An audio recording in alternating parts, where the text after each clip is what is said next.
छाने छाने बदले तोहरो मिजाज रोजो बुझा तक बाजा नहीं बजा बाज रोजो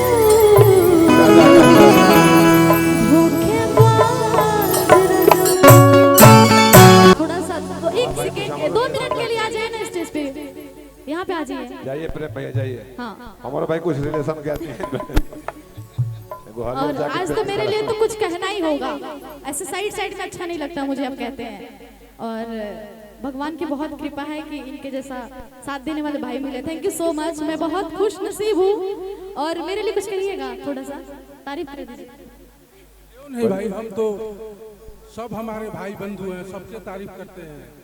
और आप तो बहुत अच्छी गायिका हैं, हनुमान जी करे बहुत आगे बढ़िए और ऐसे ही सब लोग का प्यार लेते रहिए, प्यार देते रहिए, यही कहेंगे। मैं एक लाइन आपके लिए कुछ गाना चाहती हूँ, ठीक है?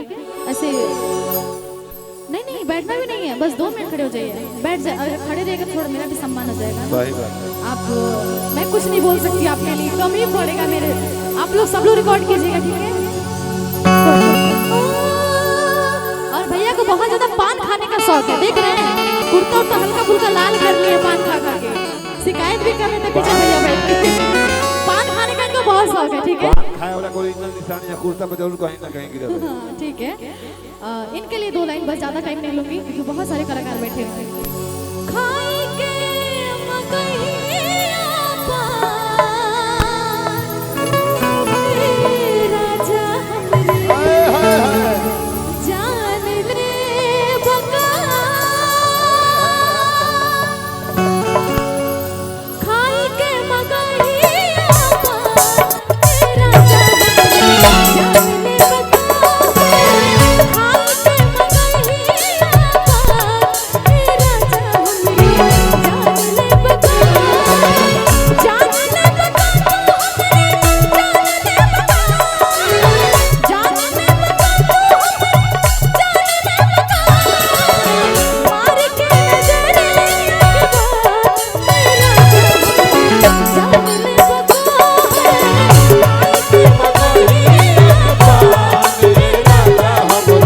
जान ले बका।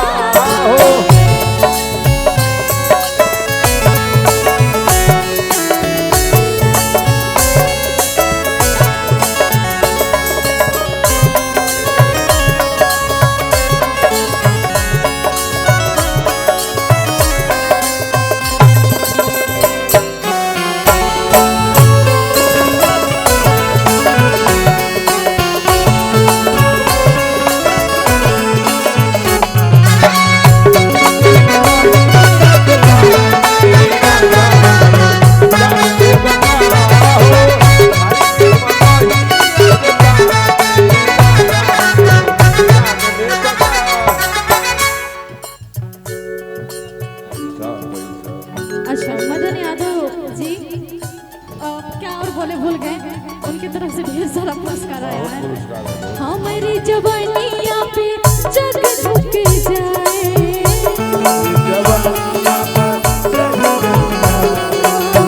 हमारी जवानिया पे जग झुक जाए, जग झुक जाए, हाय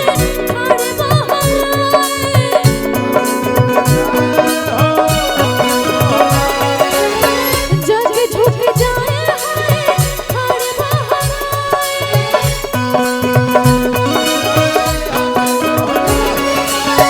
मार के दबे मुस्कान।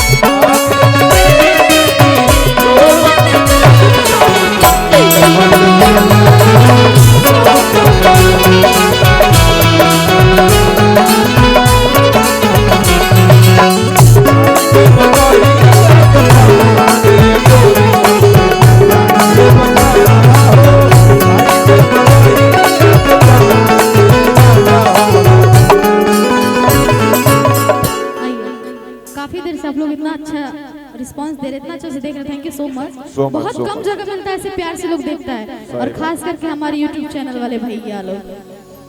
जैसन चहले रहनी वैसन पियबा सावर न घोर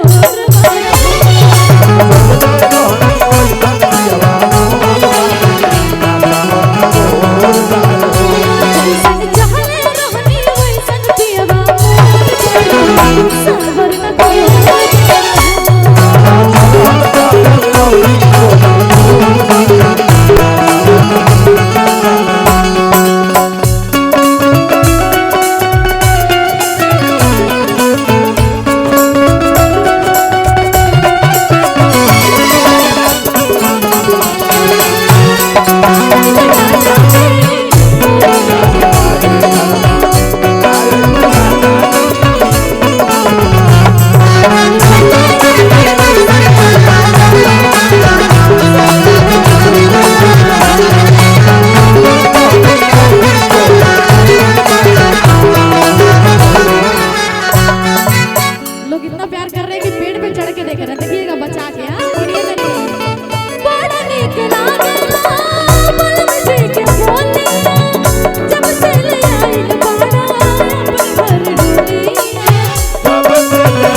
गोलू राजा की तरफ से भाई, गोलू राजा देता है, कुछ ले लो। सोनू राजा की तरफ से, गोलू राजा के भाई हमारे भैया जी की तरफ से ढेर सारा पुरस्कार, और सोनू राजा की तरफ से भी ढेर सारा पुरस्कार। हंसता हुआ गांधी जी का पुरस्कार, हंसता हुआ गांधी जी का पुरस्कार। ओके, जैसन चहले रहनी जैसन चहले रहनी रुका भाई, तारा के 500 दियो बोले तो 500 ही ना धरी। वही बात है, ये कभी बराबर बराबर हो गया। हाँ, कभी बराबर नहीं करते, चीटिंग जरूर करते हैं। जैसन चहले रहनी जैसन चहले रहनी वैसन पियबा सावर न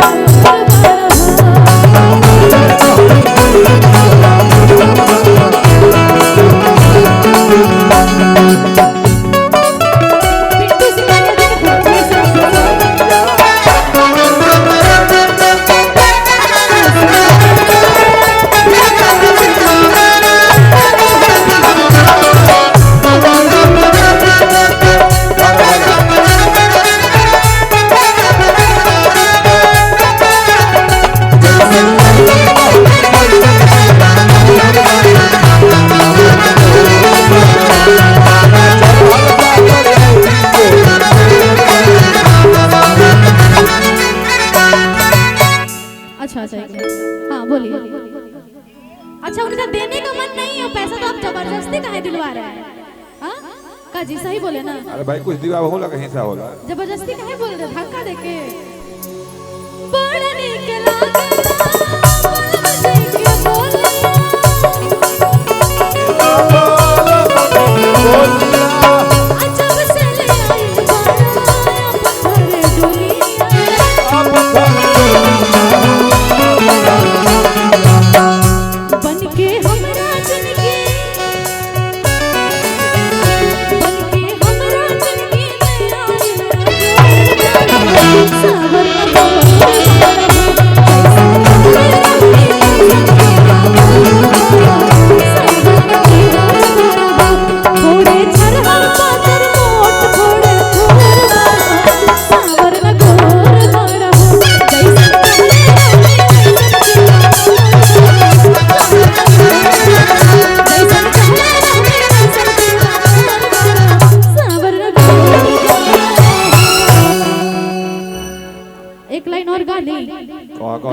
बिल्कुल बिल्कुल, आइए ना, एक लोग इधर आ जाइए, नाम बता दीजिएगा।